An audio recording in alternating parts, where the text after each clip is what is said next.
My favorite read this morning, it's pretty meaningless when it comes to what's going to happen in Washington and what's going to happen in the country, but my favorite read this morning is Michele Bachman gives an interview with the Washington Free Beacon about her last chance. She's retiring, the Tea Party congresswoman from Minnesota, and she's at the White House holiday reception, and she pulls the president aside for a little one-on-one, and she says, Mr. President, you have to bomb the Iranian nuclear facilities because this has gone on too long and they're progressing too fast. And she says, quote, and he got this condescending smile on his face and laughed at me and said, well, Michele, it's just not that easy.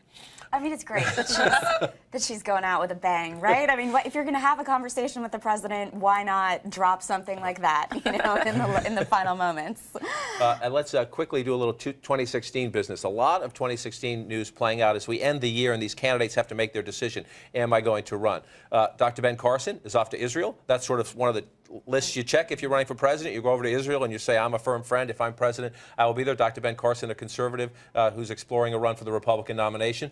Jeb Bush facing some questions. Bloomberg reports, other reports this week about his personal work in venture capital, including some overseas funds that people say are essentially tax shelters for the rich. Is he going to gear up and run for president? And our Inside Politics friend, Maggie Haberman, reporting at Politico that people close to Mitt Romney say his body language is starting to change as we get closer to the holidays, and his no about 2016 might be becoming a maybe, because he's looking at the field and he's not all that impressed. Really? I think that we are going to have these stories for as many months into next year, over and over again. It is true that he is intrigued by the idea of the presidency.